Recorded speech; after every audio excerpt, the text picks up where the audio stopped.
Muy buenas noches, amigos, bienvenidos a una nueva edición de En Contexto, y en esta oportunidad tenemos a Guido Valdivia, un experto en inmobiliaria y vivienda, que nos va a contar un poco cómo está el panorama en este sector con la coyuntura actual de nuestro país. En Contexto llega gracias a Fundación Naumann, Universidad César Vallejo. Enterarse, sabes más, decides mejor.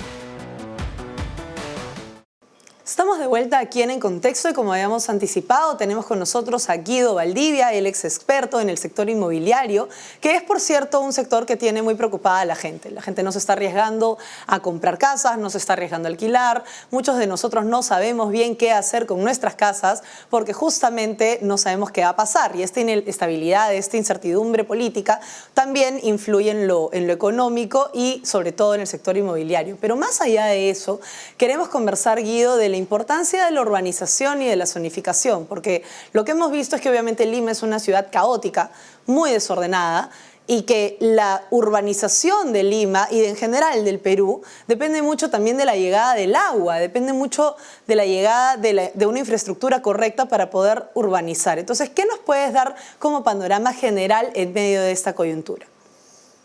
Bueno, efectivamente, el mercado inmobiliario está muy condicionado por estos dos factores que has mencionado. Uno, la disponibilidad de suelo, que se logra a partir de una buena planificación urbana. Dos, la disponibilidad de servicios públicos, esencialmente agua y desagüe. Y tercero, incluiría yo, los procedimientos administrativos requeridos para poder llevar a cabo una obra formal. Son problemas estructurales que existen en nuestro país, en nuestras ciudades, que están motivados por la, diría, incapacidad del Estado de poder plantear una alternativa a la ocupación informal de suelo. Naturalmente, a esto se ha sumado en estos últimos meses la incertidumbre que se genera tanto en los inversionistas como en los compradores respecto a la viabilidad o a la conveniencia de adquirir un inmueble, un departamento, un lote, una casa, en razón pues de vamos a decir, de la política o de la ausencia, ¿no?, de señales respecto a una política económica en general y de vivienda en particular que promueva la inversión, sobre todo privada. Ahora, en medio de obviamente una, digamos, coyuntura en la que la inversión privada no está muy bien vista por el gobierno actual, y ya con cierto progreso, ¿no?, con mucho avance, hemos tenido un boom inmobiliario por mucho tiempo, pero ahora la gente está reparando sobre qué podría hacer. ¿Cómo está la compra y venta de las casas? ¿Hay gente alquilando? ¿La gente prefiere alquilar antes que comprar? ¿Cómo va eso? ¿Es un buen momento para vender o para comprar? Bueno, hay 2 meses, ha habido los 2 últimos meses en los que las ventas han bajado notablemente, y en particular las ventas que están orientadas hacia una inversión, es decir, una persona que compra un departamento, por ejemplo, para luego alquilarlo, ¿no? O para volver a venderlo pensando en que puede haber un incremento del valor de la propiedad. Y este es el problema fundamental en este momento. Por supuesto, cuando no se compra, hay una tendencia a alquilar, ¿no? Y además es verdad que hay también algunos segmentos del mercado inmobiliario, como por ejemplo el de oficinas, en donde pues hay mucha gente que ha dejado de alquilar y hay un stock adicional de oficinas del que existía antes, ¿no? Es una situación de relativa recesión, ¿no? No todavía de la magnitud que tuvimos en el segundo trimestre del año pasado, que fue muy grave, porque se paró totalmente el mercado, pero sí importante, sobre todo porque si no se dan señales claras rápidamente de cuáles son los planes del gobierno respecto a la inversión privada en general e inmobiliaria en particular, Al demorarse los proyectos, lo que se pone en peligro es la oferta del próximo año y de los años sucesivos. Si hoy día no se comienzan a desarrollar proyectos, es muy probable que la oferta en los años que vienen también se vea afectada. Y Claro. como ustedes saben, si baja la oferta, desgraciadamente los precios tienden a subir y se genera un círculo vicioso, ¿no?, que lleva a una concreción de una recesión muy fuerte en el sector, ¿no? Ahora, si bien es verdad, el sector inmobiliario más lo conocemos por este tipo de cosas, también le atañe, como le digo, el tema de la descentralización. Y eso es algo que le gusta tocar mucho al gobierno, pero nunca explican cómo. Entonces, ¿podría darnos un panorama general de cuál sería un correcto plan de, digamos, zonificación, urbanización? Porque vemos que incluso hace no mucho se invadieron los cerros cerca del Morro Solar y que eran patrimonio y los tuvieron que desalojar. Entonces, las personas vienen obviamente con la desesperación de no tener dónde vivir y no se les da una opción distinta y tienden a invadir zonas que no se pueden. Entonces, ¿cómo puede el Estado manejar mejor la zonificación y la urbanización? Bueno, hay un problema estructural, si podemos llamarlo así, ¿no? El 93% del área de expansión que se ha creado en las 43 ciudades más grandes del país en los últimos 20 años son o invasiones o urbanizaciones informales. Y la absoluta mayoría de estos procesos de invasión o de urbanización informal están vinculados a tráficos de tierra, actividades ilegales. Es decir, el crecimiento de las ciudades se ha puesto en manos de gente que ejerce la delincuencia. Tan claro como eso, ¿no? Están al margen de la ley, unos con violencia, otros con ocupación, digamos, pacífica, pero al final un proceso absolutamente al margen de la ley. Lo que tiene que hacer el gobierno en las áreas de expansión, por supuesto, es proteger los terrenos del Estado. El Estado tiene un número importante, la mayor proporción de terrenos en áreas de expansión son propiedades del Estado y son las que se invaden en una gran mayoría. Entonces, si nosotros logramos que a través de un operador público de suelo, que es lo que hemos propuesto desde siempre, ¿no? Hacemos que este suelo pueda ser incorporado al mercado, el asunto puede funcionar mucho mejor, ¿no?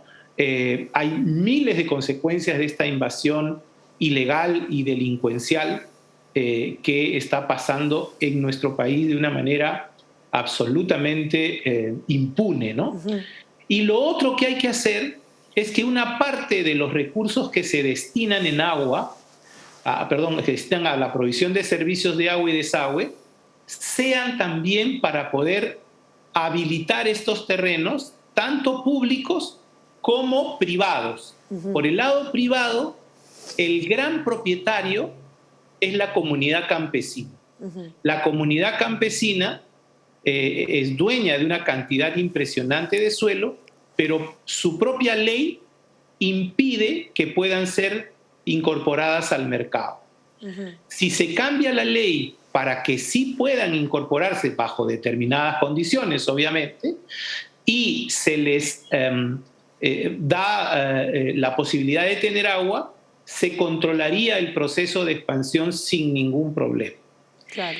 Y lo otro que hay que hacer en las áreas ya consolidadas es buscar alianzas público-privadas para poder renovar las redes de agua y desagüe. Uno de los grandes problemas que se tiene en las zonas ya consolidadas es que no se hace inversión en renovación de redes. Y además, cuando se trata de zonas en donde va a haber un mayor uso de suelo, no se trata solo de mantener o reparar redes, sino de cambiarlas, ¿no?, por infraestructura que pueda soportar este mayor uso del suelo y la mayor cantidad de metros cuadrados. Son medidas que están al alcance de nuestra economía, que además le permitirían al Estado recuperar dinero porque naturalmente no se trata de que ellos regalen los terrenos del Estado, sino que además se reduciría el impacto que tienen estas bandas organizadas, que son las culpables de una serie de problemas, inclusive asesinatos con sicarios. Eso lo vemos todos los días. Así que hay un problema social muy grave, aparte de un problema económico y un problema urbano. Bueno, es muy importante lo que acaba de decir, pero tenemos que ir brevemente a una pausa y volvemos enseguida aquí En Contexto.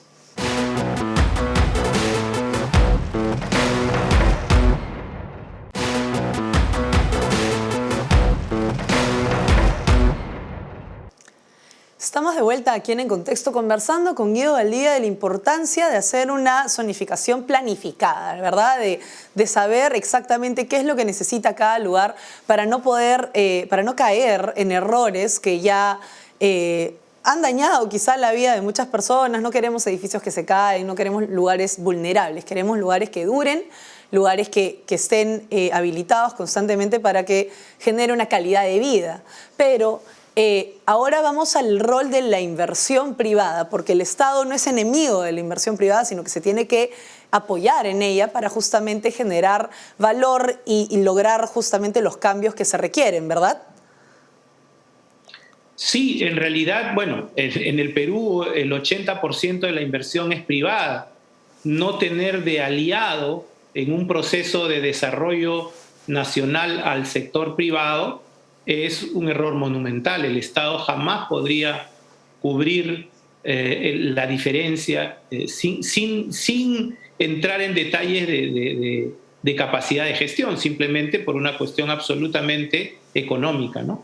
Es el incentivo a la inversión privada el que logra desarrollar el país e impulsar un ciclo de inversión, producción, empleo, tributación y finalmente reforzamiento de las políticas públicas, que son las que reducirán en términos operativos pues las desigualdades de oportunidad que hay en nuestro país. Eso es evidente, pero no se hace enfrentándose a lo que ya existe.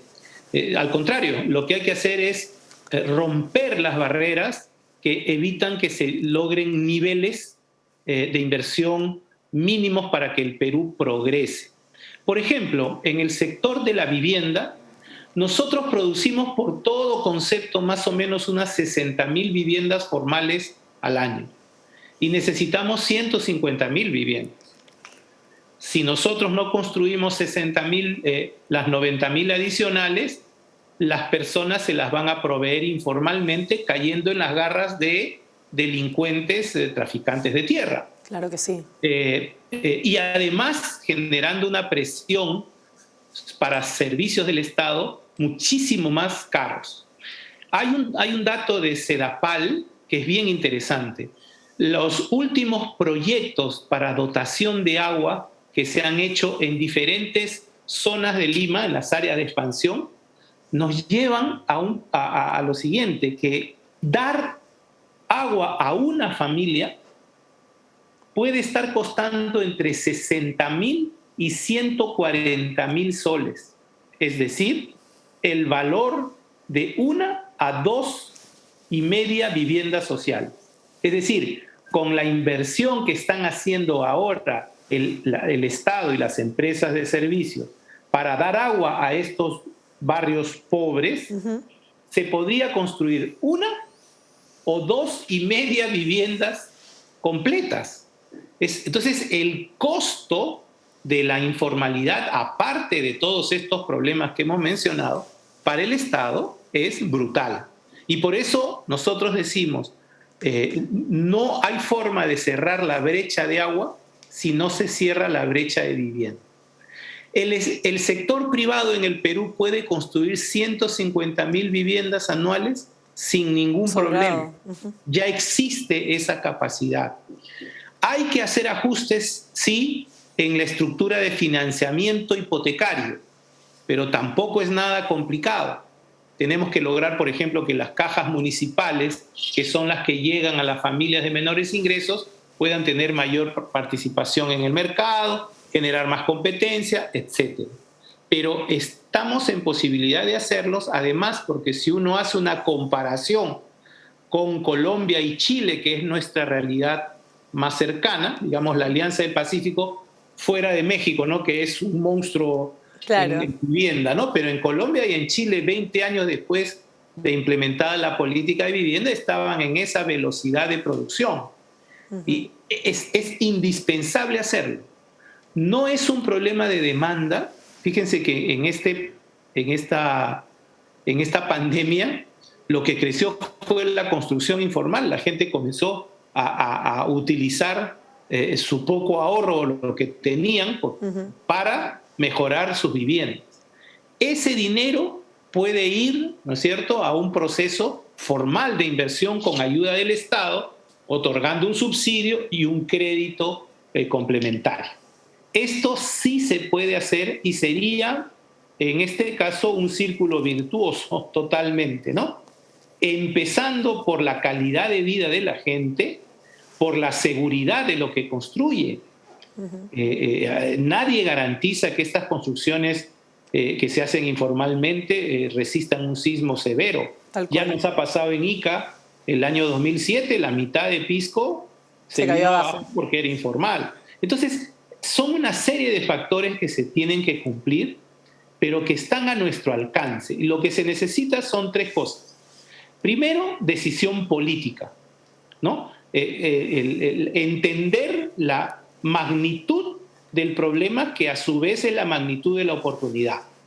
Segundo, otorgar recursos o reasignar recursos dentro del Estado para que se pueda impulsar este mercado, sobre todo en la vivienda social, que es el 85% de la demanda. Y tercero, una articulación público-privada para poder impulsar estos procesos de inversión.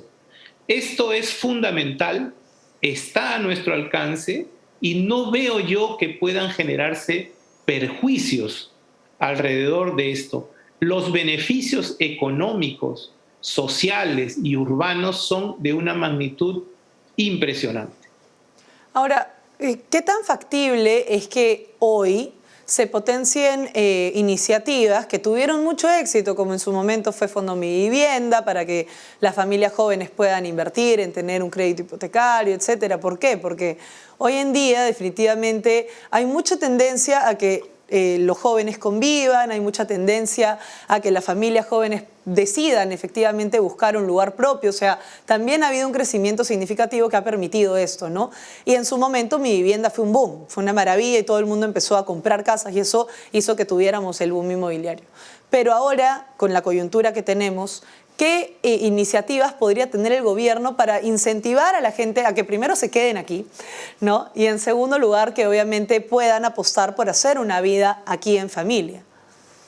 De acuerdo. Bueno, lo primero que tiene que clarificarse es la política económica general. Yo estoy convencido de que hay que hacerle muchos cambios a nuestra legislación, desde la descentralización, el modelo de representación, el sistema de contratación pública. Hay que hacerle muchos cambios. No creo que estos, o la gran mayoría de estos, tengan que ver con una constitución, pero sí creo que hay que hacer cambios radicales, una reforma radical de la forma en que se organiza el Estado, porque ahí hay un problema, ese es el cuello de botella. Exacto. Por eso resulta ilógico pretender darle más tareas al Estado cuando las que tiene que cumplir no las hace a satisfacción. Eso es en términos generales. Una economía que pueda basarse en reglas claras, en predictibilidad, en un manejo sensato de las cuentas públicas, con cambios en la gestión de prioridades, ¿no? O sea, el tema del agua, por ejemplo, es algo que no podemos mantener, ¿no? Un mejor involucramiento de las reguladoras, ¿no? Para que sean efectivamente independientes y que acompañen un proceso de economía de mercado. Y en el sector, en particular, en el sector vivienda, hay, yo diría, otras tres cosas que hacer. Lo primero es fortalecer el Fondo Mi Vivienda institucionalmente para que pueda liderar un proceso de cambio interno. Mi vivienda tiene que ir paulatinamente yendo hacia los segmentos de menores ingresos con mayor prioridad. No digo que no vayan, pero no van a la velocidad y en función de la necesidad y de la demanda que existe. Eso es lo primero. Y eso requiere buenos cuadros técnicos, y ahí tenemos un problema, ¿no? Ha habido un cambio total del directorio con personas que me imagino que pueden tener una muy buena voluntad, pero que tienen muy poca experiencia, y no olvidemos que esta es una institución financiera, no Totalmente. es una institución, digamos, que administra cosas, es una entidad financiera muy importante. Un segundo tema tiene que ver con la diversificación de la oferta de servicios. Tú has dicho muy bien, hay jóvenes, también hay gente de la tercera edad, hay Exacto. familias jóvenes que no tienen hijos, hay familias de minorías sociales, digamos, ¿no? Que tienen proyectos de vida distintos y que comienzan a tener relevancia dentro de un mercado que hasta ahora está orientado a la familia nuclear, ¿no? Tal cual. Y esto es una grandísima oportunidad para poder atender a estos segmentos. Los jóvenes, ¿ya? Es un segmento interesante, pero los viejos, las personas... yo tengo 61 años, si yo quisiera postular a un crédito hipotecario, es imposible, no hay forma, ¿no? Yo tendría que estar pensando más bien en una hipoteca inversa, ¿no? En tratar de utilizar mi propiedad para poder solventar mis últimos días si es que mi SAEF, mi fondo de pensión no me alcanza para vivir. Entonces hay que pensar en estos segmentos sociales que se han ido dinamizando. También sectores sociales en áreas rurales. Claro. Se van a hacer grandes proyectos de irrigación, ¿no? Grandes proyectos mineros. Yo estoy convencido de que una buena política del hábitat rural, o sea, no solamente la vivienda, podría ayudar a destrabar proyectos mineros. Claro, porque estarías quitándole el factor populista social justamente a la calidad de vida del habitante del rural. Totalmente de acuerdo, Guido. Más bien, muchísimas gracias por haber estado con nosotros el día de hoy. A veces el tiempo es tirano en este tipo de iniciativas, pero te agradecemos muchísimo haber estado el día de hoy con nosotros para esclarecer las preguntas que atañan al sector inmobiliario. Vamos a una pausa brevemente y volvemos con las conclusiones.